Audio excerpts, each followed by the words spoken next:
Praise the Lord. Christmas హడావుడంతా దాదాపుగా సిద్ధమైపోయింది కదూ. అంతా రెడీ అయిపోయారా? ఇక పిండి వంటలు ఒక్కటే మిగిలింది కదూ. అబ్బా, పిల్లలకి ఎంత సందడో సందడి కదా. పిల్లలు ఎంత సందడిగా ఉన్నారో. మాకు పండగ సంవత్సరానికి ఒక్కసారి పండగ. ఇంటికి పండగ, ఒంటికి పండగ, పంటికి పండగ కదా. కాబట్టి ఈ పండగ అంటే పిల్లలకి చాలా ఇష్టం. పెద్దలు అనేక మంది పిల్లల నిమిత్తమే పెద్ద గ్రాండ్గా చేస్తారు ఈ పండగ. ఓకే, ప్రార్థన చేసుకుని మరి ఈ పండగ ఎలా జరుపుకోవాలో ఒకసారి మాట్లాడుకుందామా? కొంచెంసేపు మాట్లాడుకుందాం, ప్రార్థన చేసుకుందాం. యేసయ్య తండ్రి స్తోత్రమయ్య, మహాపరిశుద్ధుడైన దేవా మీకు వందనాలు. మాకు ఆనందాన్ని, సంతోషాన్ని మాకు ఈ లోకంలో మీరు జన్మించి మాకు ఇచ్చినందులకై మీ స్తోత్రం చెల్లిస్తున్నాం. మా ప్రియులందరికీ కూడా ప్రభువా నీ పుట్టిన దినాన్ని ఎంతో గొప్పగా దాన్ని ఆనందంగా సంతోషంగా జరుపుకుంటున్నారు. అందరిని బట్టి మీ స్తోత్రం చెల్లిస్తుంటున్నాను తండ్రి. ఇదిగో ప్రభువా నీ సన్నిధిలో కొంచెం సమయాన్ని ప్రభువా మీకు ఇచ్చుటకు మాకు సహాయం చేయండి. నీ మాటలు మాతో మాట్లాడండి, మమ్మల్ని సంధించమని, ఆత్మీయ ఆనందాన్ని కూడా మాకు ఇచ్చి మహిమ పొందమని యేసు నామమును బట్టి అడిగి వేడుకొచ్చున్నాను తండ్రి, ఆమేన్. అసలు ఎందుకండి ఇంత ఆనందం? ఎందుకు ఇంత క్రిస్మస్ అంటే అంత సంతోషం? పిల్లలకు, పెద్దలకు, ప్రతి ఒక్కరికి కూడా క్రిస్మస్ అంటే ఎందుకింత ఆనందం, ఎందుకింత సంతోషం? అసలు యేసయ్య ఎందుకు పుట్టాడు ఈ లోకంలోకి, ఎందుకు జన్మించారు ఈ లోకంలోకి అని ఒకసారి మనం చూసినట్లయితే, యేసు ప్రభు సృష్టికర్త అయినటువంటి దేవుడు ఆకాశాన్ని, మహాకాశాన్ని ఒక్క మాట చేత కలుగచేసినటువంటి వాడు. ఆకాశం ఒకసారి పైకి తలెత్తి రాత్రులు చూడండి, ఎన్ని నక్షత్రాలు కదా. ఆ నక్షత్రాలు ఎంత పెద్దవో కదా. అంత నక్షత్రాలకి మరి పేర్లు పెట్టినటువంటి వాడు ఆయన. కాబట్టి నక్షత్రాలకి పేర్లు అంత సృష్టించి నక్షత్రాలకు పేర్లు పెట్టినటువంటి వాడు ఆయన. ఆకాశమందు చాపవలే పరిచినటువంటి వాడు, సూర్యుని చంద్రుని కలుగచేసినటువంటి వాడు, మన కోసం ప్రకృతి యావత్తును కలుగచేసినటువంటి వాడు. అంత సృష్టికర్త అయినటువంటి దేవుడు. నోటి మాటలో శక్తి ఉన్నది ఆయనకి, కంటి చూపులో శక్తి ఉన్నది ఆయనకి. ఆయన మహిమ కలిగినటువంటి దేవుడు, సర్వశక్తిమంతుడైన దేవుడు, మహోన్నతమైన దేవుడు, ఆకాశ మహాకాశాల మధ్య కూర్చున్నటువంటి సింహాసనం మధ్య ఆసీనటువంటి వాడు, ఎంతో కోటాను కోట్ల దేవతల చేత పొగడబడుతున్నటువంటి వాడు. అవునండి, తండ్రి కుడిపార్శ్వమున కూర్చొని పొగడబడుతున్నటువంటి ఆయన ప్రభు అయిన యేసుక్రీస్తు ఈ లోకానికి ఒక చిన్న బిడ్డగా ఈ లోకంలో జన్మించవలసి వచ్చింది. ఆయన నోటి మాట ఎంత శక్తివంతమైనదో ఇప్పటి వరకు మనం చెప్పుకున్నాం. అలాంటి వాడు ఒక చిన్న బిడ్డగా తల్లి గర్భములో జన్మించవలసి వచ్చింది. హల్లెలూయా. మరి ఎందుకు ఆ విధంగా జన్మించవలసి వచ్చింది అని అంటే, ఆయన ఈ లోకంలో సత్యమును స్థాపించడానికి జన్మించవలసి వచ్చింది. ప్రతి మనిషి కూడా త్రోవ తప్పిపోయినటువంటి వారే. లోకంలో ఉన్న ప్రతి ఒక్కరికి కూడా మరి త్రోవ తప్పిపోయి ఏకముగా పనికి మాలిన వారేరి అని మనం చదువుతాం. పనికి మాలినటువంటి వారిని పనికి వచ్చేటట్టుగా చేయటానికి ఈ లోకంలో ఆయన జన్మించినట్టుగా మనము చూస్తాం. మనము అంత గొప్ప దేవుని దగ్గరికి మనం పోగలమా? మనం పోలేం, మనకు చేత కాదు. మనము ఆ సృష్టికర్త అయిన యేసయ్య ఆకాశ మహాకాశాల మధ్య ధవళ సింహాసనమందు సమీపించరాని తేజస్సులో ఆయన కూర్చుంటే ఆయన దగ్గరికి మనం నడుచుకుంటూ వెళ్ళగలమా? మనం ఇక్కడి నుంచి మనం కొంచెం దూరం బజార్కి వెళ్ళాలంటేనే మనం ఆటోలు ఉపయోగిస్తాం, లేకపోతే మన దగ్గర బండ్లు ఉపయోగిస్తాం, లేకపోతే కారు ఉపయోగిస్తాం. మరి నడిచి మనం వెళ్ళలేం. మరి ఆయన దగ్గర పోవాలంటే ఎంత కష్టం కదా. మరి ఏ వెహికల్ వేసుకొని పోగలం ఆయన దగ్గరికి? ఆకాశ మహాకాశాల మధ్య ఆకాశంలో ఆయన కూర్చుండి మరి పొగడబడుతున్న ఆయన దగ్గరికి మనం ముఖాముగ్గా వెళ్ళి ముఖాముగ్గా మనం చూడగలమా? చూడలేం. ఆయన పరిశుద్ధుడు. అలాంటి పరిశుద్ధుని దగ్గరికి మనం వెళ్ళలేం. మనం ఎవరమో తెలుసా? మనలో పాపం ఉన్నది, మనం తప్పిపోయినటువంటి వారం, పాపము చేస్తున్నటువంటి వారం, ఆజ్ఞను అతిక్రమించినటువంటి వారం, దేవుడు చెప్పిన మాటను వినకుండా చెవిని పెట్టకుండా పాపముతో సాతానుతో ఏకీభవించి సాతానుకు దాసులంగా ఉన్నటువంటి వారం. అందుకనే ఆయన ఏం చేస్తాడు తెలుసా? మనం ఆయన దగ్గరికి వెళ్ళలేమని ఆయనే ఒక మనిషి రూపంలో మనకు కొన్ని సత్యములను తెలియచేయటానికి. పరలోక రాజ్యం ఈ విధంగా ఉంటుంది, పరలోక రాజ్యానికి నువ్వు వారసుడువు, పరలోక రాజ్యమిదే, ఆ దేశమే నీ దేశం అని చెప్పటానికి ఆయనే దిగి రావాల్సి వచ్చింది. హల్లెలూయా, హల్లెలూయా. ఎంత జాలి కలిగిన దేవుడు కదా, ఆయన ప్రేమ ఎంత గొప్పది కదా. అంత గొప్ప దేవుడు మరి చిన్న బాలుడిగా మరి ఈ లోకంలో, ఈ భూమి మీద ఆయన జన్మించాడు. మన దగ్గర మన రూపంలో రక్తమాంసములు కలిగి ఈ రూపంలో ఆయన ఎక్కడికి మనతో మాట్లాడటానికి ఆయన వచ్చినటువంటి వాడిగా ఉన్నారు. ఎందుకు మనకి ఆనందం? అంత గొప్ప దేవుడు మనతో మాట్లాడటానికి మన మధ్యలో ఆయన ఉన్నటువంటి వాడిగా ఉన్నాడు కనుక మనకి క్రిస్మస్ అంత ఆనందంగా మనం సంతోషంగా జరుపుకుంటూ ఉన్నాం. రండి మనం ఒకసారి యోహాను సువార్త 18వ అధ్యాయం మనం చదివినట్లయితే, సత్యమును గూర్చి సాక్ష్యం ఇచ్చుటకు నేను పుట్టి తిని, ఇందు నిమిత్తమే ఈ లోకమునకు వచ్చి తిని, సత్య సంబంధి అయిన ప్రతివాడును నా మాట వినును అనెను. అందుకు పిలాతు సత్యమనగా ఏమిటి అని ఆయనతో చెప్పాను. ఇక్కడ సత్యమును గూర్చి సాక్ష్యం ఇవ్వటానికి నేను వచ్చాను. సత్యమును గూర్చి సాక్ష్యం ఇచ్చి ఈ లోకంలో అందుకే నేను పుట్టాను, జన్మించాను అన్న విషయాన్ని ఇక్కడ దేవుడు మాట్లాడుతున్నాడు. నేను వచ్చింది ఎందుకో తెలుసా? మీరు సత్య మార్గంలో నడవకుండా తప్పు త్రోవ నడుస్తున్నారు కనుక మిమ్మల్ని సత్య మార్గంలో నడిపించడానికి నేను ఈ లోకానికి వచ్చాను అంటున్నాను. మనకెందుకు సంతోషం? ఈ లోకంలో చీకటిలో బ్రతుకుతున్నటువంటి చీకటి దారిలో మనం వెళ్తున్నటువంటి మనకు సత్య మార్గాన్ని చూపించడానికి వచ్చినటువంటి ఆయనను బట్టి మనకు ఎంతో సంతోష ఆనందం. అది తెలుసుకుంటేనే నిజమైన క్రిస్మస్, లేకపోతే నిజమైన క్రిస్మస్ కాదు. అది నిజమైనటువంటి క్రిస్మస్ ఏంటి? సత్యాన్ని గురించి తెలుసుకోవటమే నిజమైనటువంటి క్రిస్మస్. మనం ఇక్కడ చూసినట్లయితే సత్యం అంటే ఏంటి అని అడుగుతాడు. అవునండి, మన తర్వాత పిలాతు ఏం చేస్తాడు తెలుసా? ఆయనలో ఏ దోషము నాకు కనపడలేదని చేతులు కట్టుకుంటాడు. ఏ దోషము లేనటువంటిదే నిజమైనటువంటి సత్యము. ఏ దోషము లేనటువంటి వాడు ఆయన కనుక ఆయన సత్యవంతుడు అని మనము చూస్తాం. ఒకసారి 1వ అధ్యాయం 14వ వచనాన్ని చూస్తే, ఆయన ఆ వాక్యము శరీరధారి అయి కృపాసత్య సంపూర్ణుడుగా మన మధ్య నివసించెను. తండ్రి వలన కలిగిన అద్వితీయ కుమారుని మహిమ వలె మనము ఆయన మహిమను కనుగొంటిమి. మహిమను కనుగొన్నాం.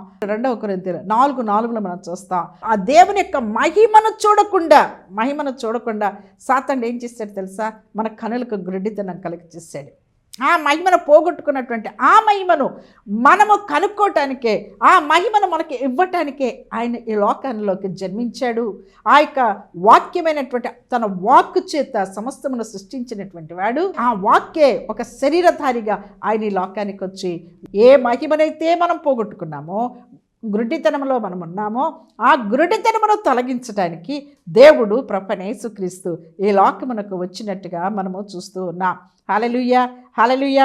అక్కడే మనం 1:1 చూస్తే, ఆది యందు వాక్యం ఉండెను, వాక్యము దేవుని వద్ద ఉండెను, ఆ వాక్యమే దేవుడై ఉండెను అని మనం చూస్తాం. ఆ వాక్యమే శరీరధారిగా మన మధ్యలోనికి వచ్చి నివసించెను అన్న మాట మనం చదువుకుంటున్నాం. అవునండి, ఎందుకు ఆనందం, ఎందుకు సంతోషం? మనకు అంత గొప్ప దేవుడు మన మధ్యలో రావటమే మనకు సంతోషం. ఎందుకంటే మనం తప్పుదారి నడిచిన మనల్ని సత్యమైన మార్గంలో నడిపించడానికి ఈ లోకంలో నేను పుట్టి తిని అంటున్నాడు. అవునండి, ఆయన పుట్టింది మనల్ని సత్య మార్గంలో నడిపించి ఆయనతో పాటు మనల్ని తీసుకొని పోవటానికే ఆయన జన్మించాడు. దానికే మనం సంతోషం, దానికే మన ఆనందం. అందుకే మనం క్రిస్మస్ చేసుకుంటున్నాం. ఏంటి క్రిస్మస్ అంటే? ఆయన ఆరాధించడం. క్రీస్తు మాస్ అంటే మన ఆరాధన అనే మనకు తెలుసు. కాబట్టి ఆయన ఆరాధించటమే, ఆయన వెంట పోవటమే, ఆయన వెంబడించటమే నిజమైనటువంటి క్రిస్మస్. హల్లెలూయా, హల్లెలూయా. రండి యోహాను సువార్త 3వ అధ్యాయం 16వ వచనం. ఆయన ఎందుకు వచ్చాడు? లోకంలో మనమంతా మంచివారు మన వచ్చాడా? ఆ లోకంలో మనమందరం కూడా చెడిపోయినటువంటి వారు దేవుడు సృష్టించినప్పుడు మనల్ని చూసి ఆయన ఏం చేశాడో తెలుసా? ఆయన మనస్సు నొచ్చుకున్నాడంట. ఆయన మనసు అంతగా చెడిపోయింది లోకం అంతా కూడా. అట్లాంటి చెడిపోయినటువంటి వారి దగ్గరికి ఆయన రావటానికి ఆయన ఇష్టపడ్డాడు అన్న విషయాన్ని దేవుడు మనతో స్పష్టంగా మాట్లాడుతున్నాడు. అవునండి, అలాంటి దేవుడు నిజంగా ఒక పశువుల పాకలో ఆయన తలవాల్చుకున్నట్టుకి నేను స్థలము లేదు. మరి నక్కలకు బొరియలు ఉన్నాయి, కానీ ఆయనకు తలవాల్చుకున్నట్టుకు మరి స్థలం ఎందుకు లేదండి? ఆయన సృష్టి కదా ఇదంతా, ఆయన సృష్టికర్త కదా, భూమిని అంతా చేసినవాడు ఆయన కదా, ఆకాశమును సృష్టించినవాడు ఆయన కదా. మరి అలాంటి వాడికి ఇక్కడెందుకు జన్మించడానికి స్థలం దొరకలేదు ఆయనకి అనంటే, ఇక్కడ భూమి మీద ఆయన ఉండటానికి రాలేదండి. ఆయన భూమి మీద ఆయన మరి ఒక రాజుగా ఆయన ఉండటానికి ఇక్కడ రాలేదు. అది జ్ఞానులు వచ్చి అడుగుతారు కదా, జ్ఞానులు వచ్చి ఏమని అడుగుతారండి, యూదుల రాజుగా పుట్టినవాడు ఎక్కడున్నాడు అని అంటాడు. ఆయన రాజుగా పుట్టాడు, రాజులకు రాజు అయినా వాళ్ళు గుర్తించారు, జ్ఞానులు గుర్తించారు, రాజుగా పుట్టినవాడు, ఆయన రాజుగా పుట్టాడు. ఆయన అంటే ఈ లోకాన్ని జయించడానికి పుట్టాడా, రాజ్యాలను జయించి మన రాజ్యాలు స్థాపించడానికి వచ్చాడు ఆయన? అవును, హేరోదు రాజు అలానే అనుకున్నాడు కదా. హేరోదు రాజు అలా అనుకున్నాడు, యూదుల రాజు ఎక్కడున్నాడు, ఎక్కడ పుట్టాడు అని. వాళ్ళు జ్ఞానులు ఆ నక్షత్రమును చూచి, రండి చూద్దానండి, ఆ మాట చూద్దామండి. మత్తయి సువార్త 2వ అధ్యాయం 2వ వచనాన్ని మనం చదువుకుందాం. యూదుల రాజుగా పుట్టినవాడు ఎక్కడ ఉన్నాడు, తూర్పు దిక్కున మేము ఆయన నక్షత్రమును చూచి ఆయనను పూజింప వచ్చితిమని చెప్పిరి. ఆయన నక్షత్రమును చూచి ఆయనను, ఎవరు ఆయన? యూదుల రాజుగా పుట్టినటువంటి వాడిని. ఎవరిని అడుగుతున్నారు? హేరోదు రాజుని అడుగుతున్నాడు. ఒక రాజు దగ్గర ఇంకొక రాజు దగ్గర పొగిడితే ఎట్లా ఉంటుంది? ఒక రాజు దగ్గర ఇంకొక రాజు, ఈమె చాలా మంచిది, ఈమె మంచిది అంటే ఇంకా నెక్స్ట్ ఇంకొకళ్ళు వాళ్ళు చెడ్డవారనే కదా. కాబట్టి యూదుల రాజుగా పుట్టిన రాజు గురించి హేరోదు రాజు దగ్గర చెప్తే ఆయన కలవరపడిపోయినాడు. ఆయన నిజంగా ఆయన రాజు పుట్టాడేమో. హేరోదు రాజు ఈ లోకాన్ని జయించి దేశాలు జయించి రక్తమోడ్చి అనేక మంది ప్రజలను హింసించి రాజ్యాలు మరి స్థాపిస్తారు, వాళ్ళు రాజులు స్థాపిస్తారు. అవునండి, ఈ రాజు అలాంటి అందరినీ చంపి రాజ్యాలు జయించి అలా కత్తిపట్టి మరి జయించడానికి ఆయన రాలేదు. అది అర్థం చేసుకోలేకపోయాడు, అందుకే కలవరపడ్డాడు హేరోదు రాజు. ఈ రాజు ఏమి కత్తి పట్టాడు అని అంటే వాక్యం అనేటువంటి కత్తి పట్టుకొని వచ్చాడు, అంతేగాని ఈయన మామూలు కత్తి, ఇహలోక సంబంధమైన రాజులు పట్టినటువంటి ఆ కత్తిని డాల్ను ఆయన పట్టుకోలేదు. ఇహలోక సంబంధమైన రాజ్యములను స్థాపించడానికి ఈ రాజు రాలేదు, పరలోక సంబంధమైన రాజ్యమును స్థాపించడానికి వచ్చాడు. అది ఎక్కడ? నీ హృదయంలో, నా హృదయంలో ఆ రాజ్యమును స్థాపించడానికి వచ్చాడు. హల్లెలూయా, హల్లెలూయా. ఆ రాజ్యమును స్థాపించడానికి వచ్చాడు కనుకనే పరలోక రాజ్యమునకు నేనే మార్గం, సత్యం, జీవం అన్నాడు. ఆ రాజ్యమును మార్గముగా మనకు చూపించాడు కనుకనే మనకింత ఆనందం, మనకింత సంతోషం. ఎందుకు ఎంత సంతోషపడుతున్నావు? అందరికీ మా యేసయ్య పుట్టాడు అని ఎంతగా సంబరంగా మనం చెప్పుకోగలుగుతున్నామంటే పరలోక రాజ్యమునకు పోయే మార్గమును మనకు చూపించాడు. పరలోక రాజ్యమునకు మనల్ని తీసుకుపోవటానికి ఆయన వచ్చాడు. మన చేయి పట్టి మన హృదయంలోనికి వచ్చి మనల్ని నడిపించడానికి ఆయన వచ్చాడు. ఒక మార్గం చూపించడానికి వచ్చాడు కనుకనే మనకంత సంతోషం, అంత ఆనందం. నిజంగా నువ్వు ఆయన మార్గం కనుక్కున్నావా? ఆయన మార్గంలో నువ్వు నడుస్తున్నావా? నువ్వు నడవకపోతే నీకు సంతోషం లేదు. ఇదంతా కూడా వ్యర్థమే. ఎంత తిండి చేసుకున్నా, ఎంత కొత్త బట్టలు వేసుకున్నా, ఎంత ఏం చేసుకున్నా అదంతా వ్యర్థమైపోతుందండి. వీటన్నిటికీ సంతోషము హృదయములో నిజమైనటువంటి సంతోషం ఎప్పుడు వస్తుందంటే ఆయన నిజంగా ఎందుకు పుట్టాడో తెలుసుకుంటేనే నిజమైన సంతోషం, ఆనందం మనకు. నువ్వు చేసుకోవట్లో తప్పులేదు, కానీ మొట్టమొదట ఇక్కడ సంతోషం రావాలి, ఇక్కడ సమాధానం రావాలి. ఆయన ఎందుకు వచ్చాడో నువ్వు కనుక్కొని లోకంలో తలవాల్చుకున్నట్టు స్థలం లేదు. ఎందుకనంటే ఆయన నీ హృదయంలో తలవాల్చుకోవాలనుకున్నాడు, ఆయన నీ హృదయంలోకి వచ్చి నివసించాలనుకున్నాడు. కనుక ఈ భూమి మీద ఆయనకి ఇష్టం లేదు, కానీ నీ హృదయం ఆయనకి ఇష్టం. అయ్యో నా హృదయం చీకటితో ఉంది, నా హృదయం పాపంతో నిండింది కదా, నా హృదయంలో అనేకమైనటువంటి దోషాలు ఉన్నాయి కదా, అపరాధాలు ఉన్నాయి కదా, నేను లోకానుసారంగా సాతాను చెప్పినవన్నీ కూడా నేను ఎన్నో అబద్ధాలు ఆడాను, వ్యభిచారం చేస్తాను, దొంగతనం చేస్తే అనేటివి ఉన్నాయి కదా నాలో అని అంటే ఎన్ని ఉన్నా కూడా యేసయ్య నా హృదయంలోనికి రానంగల్ని ఆయన వెలుగు మన మీద పడిందంటే ఆ వెలుగుతో ఆ చీకటి అంతా బయటకు వెళ్ళిపోతుంది. అంతే కదండి. మనము చీకటిగా మన రాత్రి పొద్దున లైట్ స్విచ్ ఆన్ చేసిన వెంటనే చీకటి పారిపోతుంది, అంతే, అక్కడ వెలుగు వచ్చేస్తుంది. అలాగే నీ హృదయంలో యేసయ్య నా హృదయంలోకి రా అంటే చాలు, నీకు నిజమైన క్రిస్మస్ నిజంగా చేసుకోగలుగుతావు. అవును, ఈ సంతోషం, ఆనందం అనేకులకు మనం పంచిపెట్టాల్సినటువంటి. అందుకని ఇక్కడ రాయబడింది, ఆయన నక్షత్రమును చూచి మేము వచ్చి తిమిని. మనం ఎలా ఉండాలి అని అంటే ఆయన నక్షత్రములాగా మనం ఉండాలి ఈ క్రిస్మస్ దినాలలో. అదే సంతోషం. నీకు మంచిదే, నీ ఇంటి ఎదురుగా స్టార్ కట్టుకున్నావు, చాలా మంచిది. క్రిస్మస్ రోజు అందరూ స్టార్లు కట్టుకున్నప్పుడు ఇది క్రిస్టియన్ ఇల్లు, ఇది యేసుప్రభు ఇల్లు అని అందరూ అనుకుంటూ ఉంటారు. ఆయన మంచి సాక్ష్యమే, కానీ నువ్వు స్టార్గా మారితే, నువ్వు అనేకులు దేవుని దగ్గరికి నడిపించగలిగితే అది ఎంత సంతోషం, ఆనందము కదా. రండి ఒకసారి చూద్దాం. ఫిలిప్పీలకు రాసిన పత్రిక 2వ అధ్యాయం 16వ వచనం చూస్తే, అట్టి జనము మధ్యను మీరు జీవవాక్యమును చేతపెట్టుకొని లోకమందు జ్యోతుల వలె కనపడుచున్నారు అంటాడు. మనం ఎవరమండి? దేవుడు మనల్ని ఎలా చేశాడు? లోకమందు జ్యోతుల్లాగా మనల్ని చేశాడు. జ్యోతులంటే వెలుగుతున్నటువంటి దీపాల్లాగా మనల్ని చేశాడు. ఆయన నక్షత్రమును వాళ్ళు చూశారు జ్ఞానులు. ఇప్పుడు లోకం మనల్ని ఎలా చూడాలి? మనల్ని కూడా ఒక వెలుగుచున్నటువంటి ఒక నక్షత్రంలాగా, మనం జ్యోతుల్లాగా ఇతరులకు మనం కనిపించాలి. హల్లెలూయా, హల్లెలూయా. అదే మనకు సంతోషం, అదే ఆనందం. ప్రభువు కూడా ఆనందించేది అప్పుడే. ఇక్కడ దానియేలు గ్రంథంలో మనం ఒకసారి చూద్దాం. దానియేలు గ్రంథం 12వ అధ్యాయం 3వ వచనం చూస్తే, బుద్ధిమంతులైతే ఆకాశ మండలంలోని జ్యోతులను పోలిన వారై ప్రకాశించెదరు, నీతి మార్గమును అనుసరించినట్లు ఎవరు అనేకులను తిరుపుదురో వారు నక్షత్రం వలె నిరంతరము ప్రకాశించెదరు అని రాయబడింది. నిరంతరము ప్రకాశిస్తాం మనము. ఎక్కడ? ఆకాశమందు వెలుగుతున్నటువంటి నక్షత్రాలాగా మనమంట. వాళ్ళు ఎవరు ఆకాశమందు నక్షత్రాలాగా ఎవరుంటారు అని అంటే, అక్కడ దేవుడు స్పష్టంగా మాట్లాడుతున్నాడు. ఎవరైతే అనేకులను దేవుని వైపు త్రిప్పుదురో వాళ్ళే ఆకాశమందు నక్షత్రాలాగా ఉంటారు. హల్లెలూయా, హల్లెలూయా. చెప్పు గట్టిగా, హల్లెలూయా. నువ్వెవరు? అనేకులను త్రిపుతున్నావు కదూ, అనేకులకి యేసయ్య గురించి చెప్తున్నావు కదూ. ఇప్పుడు ఇదే మంచి సమయం అండి, మంచి సమయం. ఎప్పుడు కానీ మనం చెప్పేటప్పుడు ఎవరైనా ఆటంకపరచొచ్చేమో, కానీ ఈ పండగ దినాలలో దేవుడు గురించి నువ్వు చెప్తున్నప్పుడు ఎవరు ఆటంకపరచరు, వాళ్ళు పండగ చేసుకుంటున్నారులే అంటారు కదా. కాబట్టి యేసుక్రీస్తుని చెప్పగలిగినటువంటి అంత శక్తివంతంగా, అంత విస్తారంగా ఈ దినాల్లో నీవు ఖచ్చితంగా దేవుని కోసం ఒక నక్షత్రాల్లాగా నువ్వు వాడబడాలనే విషయాన్ని దేవుడు ఇక్కడ మాట్లాడుతూ వస్తున్నారు. అవునండి, మనము దేవుని కోసం మనం ఒక నక్షత్రాలుగా, జ్యోతుల్లాగా మనం జీవించాలని దేవుడు ఇష్టపడుతూ ఉన్నారు. చూడండి, అక్కడ మనము చూసినట్లయితే మత్తయి సువార్త 2వ అధ్యాయం 9వ వచనాన్ని చదువుతున్నా. ఇదిగో తూర్పు దేశమున వారు చూచిన నక్షత్రము ఆ శిశువు ఉండిన చోటికి మీదుగా వచ్చి నిలుచు వరకు వారికి ముందుగా నడిచెను అనుంది. ఆ నక్షత్రం ఎక్కడ నడిచిందండి? ముందుగా నడిచింది. ఎక్కడ ముందుగా నడవటం అంటే, ఇప్పుడు నా ముందు ఏముంది? నా ముందు బైబిల్ ఉంది, నా ముందు పుస్తకం ఉంది కదా. ముందు అంటే మనల్ని నడిపించేది. కాబట్టి ఆ నక్షత్రం ఎక్కడుంది? జ్ఞానులను నడిపించేటువంటి నక్షత్రం వారికి ముందుగా నడిచింది. నువ్వు ఇప్పుడు ఎక్కడ ఉండాలి?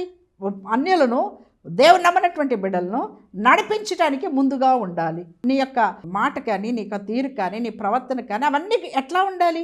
వాళ్ళకి మాదిరికరంగా ఒక నాయకత్వం వహించేటువంటి నాయకునికున్న లక్షణం, దేవుని సన్నిధిలో దేవుని యొక్క బిడ్డగా నువ్వు అలాంటి మార్గం చూపించేటువంటి వ్యక్తిగా నువ్వు ఉండాలి అనేటువంటి విషయాన్ని దేవుడు జ్ఞాపకం చేసి, ఈ క్రిస్మస్ దినాలలో ఈ సంతోషం, ఎంత ఆనందం నువ్వు చేసుకుంటూ ఉన్నావు.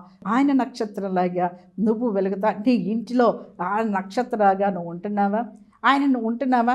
ఇక్కడ 10-11 వచనాలు చూస్తే, అక్కడ వారు ఆ నక్షత్రమును చూచి అత్యానంద భరితులై ఇంటిలోనికి వచ్చి తల్లి అయిన మరియను శిశువును చూచి సాగిలపడి ఆయనను పూజించి తమ పెట్టెలు విప్పి బంగారమును, సాంబ్రాణిని, బోళమును కానుకలుగా ఆయనకు సమర్పించని. ఇక్కడ ఎంత చక్కని మాట, ఒక మాట ఉన్నది.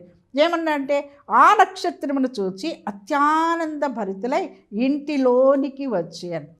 ఇంటిలోనికి వచ్చాను. ఆ నక్షత్రం అంతవరకు ఆయన ఉన్నటువంటి ఇంటి వరకు నడిపించింది. ఆ ఇంటిలోనికి అప్పుడు ఆ నక్షత్రం, ఆ నక్షత్రం నన్ను నడిపించావు, నా యేసయ్యను చూపించావు అని నక్షత్రాన్ని చూసి సంతోషించారు, ఆనందించారు. వాళ్ళు నిన్ను చూసి ఇతరులు ఆనందించాలి. నిజమైన మార్గం, నిజమైన సత్యాన్ని నాకు చూపించావు, నువ్వు నిజమైనటువంటి దేవుడు నాకు చూపించావని నిన్ను బట్టి ఇతరులు సంతోషించే దినమే ఏ దినం. నిన్ను బట్టి ఎవరైనా సంతోషిస్తున్నారా? నిన్ను బట్టి ఇతరులు ఆనందిస్తున్నారా? నిన్ను బట్టి ఇతరులు మరి సంతోష గానాలు చేస్తున్నారా? దేవుడు అది అడుగుతోంది. ఈ క్రిస్మస్ దినాల్లో ఒక్కరికైనా నీవు వాళ్ళని దేశ దగ్గరికి నడిపించేటువంటివే ఒక నక్షత్రంలాగా నువ్వు ఉంటావా? అదే నిజమైనటువంటి క్రిస్మస్, అదే నిజమైనటువంటి ఆనందం. వాళ్ళు ఏం చేశారండి? వాళ్ళు జ్ఞానులు ఆ నక్షత్రమును చూచి ఇంటిలోనికి వచ్చి, ఆ నక్షత్రమును చూచి సంతోషించారా? నిన్ను చూసి సంతోషించాలా? ఇప్పుడు వీళ్ళు వచ్చి ఏం చేశారు? లోనికి వచ్చి, ఇంటిలోనికి వచ్చి ఆ శిశువుని చూచి వాళ్ళు తీసుకొచ్చిన బంగారం, బోళం, సాంబ్రాణి సమర్పించారు. హల్లెలూయా. నక్షత్రానికి సమర్పించలా. ఎవరికి సమర్పించారు? దేవునికి సమర్పించారు. అక్కడ పుట్టినటువంటి యేసయ్యకి సమర్పించారు. ఎందుకు సమర్పించారు? నిజంగా ఆయన రోజులకు రాజులు ఇంటిలోనికి వచ్చి ఆయనకు సమర్పించారు. ఇంటిలోనికి వచ్చి. అవునండి, ఈ క్రిస్మస్ రోజు అనేక మందికి డిన్నర్ చేస్తున్నావు కదా, అనేక మందిని ఆహ్వానించావు కదా, అనేక మందికి మరి సంతోషాన్ని, నీ సంతోషాన్ని, పండగని పంచుకుంటూ ఉన్నావు కదా. చాలా సంతోషం. ఆ విధంగా చేయాలి కూడా. మనము మన దగ్గర ఉన్నది ఒకరికి ఇవ్వటమే నిజమైనటువంటి మరి పండగ. ఇప్పుడు జ్ఞానులు లోనికి వచ్చిన తర్వాత యేసు ప్రభుని చూచారు. ఇదిగో నీ ఇంటికి ఎంతమంది బంధువులు వస్తున్నారు కదా, నీ స్టాఫ్ అంతా ఇంటిలోనికి వస్తున్నారు కదా, నువ్వు అందరినీ ఆహ్వానించావు కదా, హల్లెలూయా, చాలా మంచిది. నీ యొక్క సంతోషాన్ని వాళ్ళతో పంచుకుంటున్నావు. యేసు ప్రభు పుట్టాడు అనే ఆనందాన్ని వాళ్ళతో కూడా పంచుకుంటున్నావు, చాలా మంచిదే. ఇక్కడ అనేక మంది మరి వస్త్రాలు ఇస్తారు, అనేక మంది మరి అనాథులకు అన్నాలు పెడతారు, అన్నీ చేస్తారు, చాలా ఖర్చు పెట్టి చేస్తారు. నువ్వు అన్నీ ఇస్తున్నావు, వాళ్ళు సంతోషపడుతున్నారు. యేసయ్యని చూపిస్తున్నావా? వాళ్ళు వచ్చారు నీ దగ్గరికి, నీ ఇంటిలోనికి వచ్చారు, నీ దగ్గరికి వచ్చారు. ఈ యొక్క జ్ఞానులు ఇంటిలోనికి వెళ్ళి యేసయ్యని చూచారు. నీ ఇంటిలోనికి వచ్చిన వారు యేసయ్యని చూస్తున్నారా? నీ ఇంట్లో యేసు ప్రభు బిడ్డలు, అబ్బా ఇల్లు చూస్తే పరలోకంలాగా ఉన్నది, ఇంట్లో అడుగు పెట్టంగా నాకు ఎంత మనశ్శాంతి వచ్చింది. నిజంగా ఆ సాక్ష్యాన్ని మనం పొందుకోవాలి. నీ ఇంటిని చూసినప్పుడు ఎలా ఉంది? వాళ్ళు యేసయ్యని చూస్తున్నారా? నీలో యేసయ్యని చూస్తున్నారా? నీ బిడ్డల్లో యేసయ్యని చూస్తున్నారా? నీ భర్తలో యేసయ్యని చూస్తున్నారా? నీ ఇంటిలో వాతావరణాన్ని బట్టి వాళ్ళు యేసయ్య ఇంట్లో ఉన్నాడు అనే విషయాన్ని కనుక్కుంటున్నారా? వాళ్ళు గుర్తించారా? సాక్ష్యం చెప్తున్నారా? వారు ఇంటిలోనికి వచ్చి యేసయ్యను చూచిన వెంటనే ఏం చేశారు తెలుసా? ఒక పవిత్రమైనటువంటి, ఒక అమూల్యమైనటువంటి, ఘనమైనటువంటి సమర్పణ వాళ్ళు చేశారు. అవునండి, యేసయ్యను చూచినప్పుడు యూదుల రాజు అని వారు గుర్తించారు. ఆ బాలుడు ఏం చేస్తాడండి? అవన్నీ తీసుకుని, బంగారం బోళం అవన్నీ తీసుకుని ఏం చేస్తాడు ఆయన కదా? ఏం చేయలేడు కదా. కానీ వాళ్ళు ఎందుకు సమర్పించారు? ఆయన రాజుగా వాళ్ళు గుర్తించారు. నువ్వు ఇట్లా గుర్తిస్తున్నావు? ఈ పండుగ దినాలు ఎంత సంతోష ఆనందం ఎందుకు వచ్చింది మనకు అని అంటే, ఆయనను నువ్వు రాజుగా నువ్వు గుర్తించాలి. ఆయన నీ రాజుగా, నిన్ను ఏలేటువంటి వాడిగా, నిన్ను ఆయన అధికారం కిందకి వచ్చినటువంటి దానవుగా వాడుగా నువ్వు ఉన్నట్లయితే నిజంగా ఆయన నిన్ను నడిపించేవాడిగా ఉంటాడు. అవును, ఆయన నిన్ను ఏలేటువంటి వాడిగా ఉంటున్నాడు. ఆయన గుణముల చేత నిన్ను తృప్తిపరిచి, ఆయన ఆశీర్వాదముల చేత తృప్తిపరిచి, నీలో ఉన్న యేసయ్యని అనేకులు చూసేటువంటి ఒక నక్షత్రములాగా నిన్ను చేస్తాడు. హల్లెలూయా, హల్లెలూయా. చాలామంది మరి మేము అట్లా బయటికి వెళ్ళాం, మా అక్క చెల్లెలు నలుగురు, మేము ఎప్పుడైనా ప్రయాణాలు చేసేటప్పుడు వాళ్ళు ఏం చేస్తారు తెలుసు? చాలామంది, అమ్మ మీరు క్రైస్తవులా, మీరు పాస్టమనా అని అడుగుతుంటారు. మేము చెప్పాం, కానీ వాళ్ళు అడుగుతారు. ఎందుకు అడుగుతారు? మన యొక్క వేషధారణ చూసి అడుగుతారు, మన వేష భాషను బట్టి అడుగుతారు. అవునండి, మనం మాదిరికరంగా మనం చూస్తే మనలో యేసయ్యను చూడాలి, మనలో యేసయ్యను చూడాలి. చూస్తున్నారా? నీ ఇంటిలోనికి వచ్చిన వారు యేసయ్యను చూస్తున్నారా? ఇది యేసయ్యను చూచినప్పుడు సమర్పిస్తున్నారు. చూచిన తర్వాత వాళ్ళు ఏం చేస్తారండి? వాళ్ళ హృదయాలను సమర్పిస్తారు. అవును, మేము కూడా ఎంత పీస్ఫుల్గా, ఎంత సమాధానంగా మేము ఉండాలి అంటే మేము ఏం చేయాలి? ఇదిగో మా హృదయాలను సమర్పిస్తాం, ఇదిగో మాకున్నది మేము సమర్పిస్తామని వాళ్ళు సమర్పించుకోగలగాలి. నువ్వు ఆ విధంగా సమర్పించుకునేటట్టుగా నీ ఇల్లు ఉన్నదా? నీవు ఉన్నావా? అదే నిజమైనటువంటి క్రిస్మస్ అండి, అదే నిజమైనటువంటి క్రిస్మస్. ఆ విధంగా నువ్వు చూపించగలిగితే నువ్వు నిజంగా ఒక జ్యోతిగా, ఒక నక్షత్రంలాగా దేవుడు నిన్ను ఉంచాడనే విషయాన్ని బట్టి ఎంతగానో దేవుడు సంతోషిస్తాడు. హల్లెలూయా, హల్లెలూయా. రండి ఒకసారి లూకాసు వార్త 2వ అధ్యాయం 10వ వచనం చూస్తే, అయితే ఆ దూత భయపడకుడి, ఇదిగో ప్రజలందరికీ నీ కలుగు మహాసంతోషకరమైన సువర్తమానం నేను మీకు తెలియచేయుచున్నాను. 11వ వచనం, దావీదు పట్టణమందు నేడు రక్షకుడు మీ కొరకు పుట్టి ఉన్నాడు, ఈయన ప్రభు అయిన క్రీస్తు అన్నాడు. క్రీస్తు అంటే ఏమండి? క్రీస్తు అనంటే అభిషక్తుడు అని అర్థం. ఇక్కడ దావీదు పట్టణమందు నేడు రక్షకుడు పుట్టి ఉన్నాడు. రక్షకుడు పుట్టి, దూతలు చెప్తున్నారు, ఆకాశం మధ్యలో నుంచి దేవుని దగ్గర నుంచి దూతలు దిగివచ్చి రక్షకుడు పుట్టాడు అని గొల్లలకు అక్కడ వాళ్ళు శుభవార్తను అందిస్తున్నట్లుగా మనము చూస్తూ ఉన్నాం. ఇక్కడ మనం చూసినట్లయితే మనం ఎవరము అని అంటే, ఇక్కడ రండి ఒక మాట మీకు చూపిస్తాను, చూద్దాం రండి. మలాకీ గ్రంథం 2వ అధ్యాయం 7వ వచనాన్ని చూస్తే, యాజకులు సైన్యములకు అధిపతికి యెహోవా దూతలు అని రాయబడింది. ఎవరండి యాజకులు? ఎవరు? మనం పేతృపత్రులకు వస్తే ఏమనుందండి? యాజకులము మనము, రాజులైన యాజక సమూహంలో మనం ఉన్నాము. యాజకులు ఎవరంట? దేవుని యొక్క దూతలు, దేవుని యొక్క దూతలుగా ఉన్నారు. ఇప్పుడు నువ్వు నేను ఎవరము? దేవుని యొక్క దూతలు. దూతలు అంటే ఎవరు? ఒక మంచి వార్తను అందించేటువంటి వారిని దూతలు అని అంటారు. ఇప్పుడు పరలోకం నుంచి వచ్చి గొల్లలకు దూతలు మరి సందేశాన్ని, ఒక శుభవార్తను, రక్షకుడు పుట్టాడు అనేటువంటి సందేశాన్ని అందించారు. ఇప్పుడు నువ్వు నేను దూతలము, మనం ఏం చేయాలి? దేవుడు పుట్టాడు, రక్షకుడు పుట్టాడు, మన పాప క్షమాపణ ఇచ్చే యేసయ్య చనిపోయి ఆ రక్తముతో మనల్ని కడిగితే మనకు పాప క్షమాపణ వస్తుంది, మన పరలోకరాజ్యం చేస్తామనేటువంటి శుభవార్తను వాళ్ళకి అందించేటువంటి దూతలంగా మనం ఉండాలి. నువ్వు ఒక దూతగా ఉన్నావా? దేవుని యొక్క శుభవార్తను అందించేటువంటి దూతలుగా ఉన్నావా? ఒక నక్షత్రముగా, ఒక జ్యోతిగా, ఒక దూతగా దేవుడు నిన్ను చేశాడు కనుకనే ఇప్పుడు ఇంత సంతోషం, ఎంత ఆనందం. ఈ విధంగా నువ్వు లేకపోతే ఈ ఆనందం లేదు, ఈ సంతోషం లేదు, అంత శూన్యమైపోతుంది. అమ్మా అయ్యా, ఈ దినము నీ కుటుంబము మాదిరికరమైన కుటుంబంగా ఉంటుందా? ఇతరులకు ఇంటిలోనికి వచ్చి వాళ్ళకి యేసుని చూపించి వారి హృదయంలో అర్పించేటువంటి ఎంత ఖర్చు పెడుతున్నావు? దేవుని కోసం ఏం ఖర్చు పెడుతున్నావు? ఎంత నీ తిండి కోసం, బట్టల కోసం ఎంత ఖర్చు పెట్టావు? దేవుని కోసం ఏదైనా కొంచెం డబ్బులు, మరి దేవుని స్వార్థ కోసం ఏమైనా పంపించావా? దేవుని స్వార్థ కోసం కానుకలు వేసావా? దేవుని పరిచర్య కోసం ఏమంత ఖర్చు పెట్టావా? అది మాత్రం మనం చేయం కదా. అవునండి, ఇది చాలా శోచనీయము, చాలా బాధాకరమైనటువంటి విషయం. ఎంత ఖర్చు పెట్టుకుంటాం, దేవుని దగ్గరికి వచ్చేటప్పటికి మరి చిల్లర లెక్కేస్తూ ఉంటాం. అది చాలా తప్పండి. మనం దేవుని పరిచర్య జరగాలి అంటే నీవు హృదయాన్ని సమర్పించాలి, నీ కానుకలు సమర్పించాలి, నీ సమయమును కూడా సమర్పించాలి, ప్రార్థించాలి. ఆ విధంగా ఈ దినం మన క్రిస్మస్ ఎంత సంతోష ఆనందం. నిన్నొక దూతగా చేశాడు ఆయన వార్తను చెప్పడానికి, నిన్నొక నక్షత్రంగా చేశాడు, అనేకులని దేవుని ఎదుగు నడిపించాడు. నిన్నొక జ్యోతిగా, వెలుగుగా, చీకట్లో ఉన్నారు అనేక మంది ఆ వెలుగులో నడవటానికి నిన్నొక వెలుగుగా, జ్యోతిగా చేశాడు. ఆ విధంగా ఉంటావు. ఈ దినము ఆయన బాలుడై పుట్టాడు అని సంతోషం కాదు, నీ లోపల పుట్టాడా లేదా? అనేకులు నా ఇంట్లోకి వచ్చిన వాళ్ళు ఏసేం చూస్తున్నారనే విషయాన్ని నువ్వు పరీక్షించుకొని ఈ దినము ఒక తీర్మానం చేసుకుంటావా? ఈ సంతోషకరమైన దినాల్లో హ్యాపీ క్రిస్మస్ అండి, మెరీ క్రిస్మస్, హ్యాపీ క్రిస్మస్ బాగా చక్కగా చేసుకోండి. యేసయ్య కలిగినటువంటి క్రిస్మస్ మీరు చేసుకోవాలని ఆశపడుతున్నాను. దేవుడు మిమ్మల్ని దీవించినాక ప్రార్థన చేస్తాను.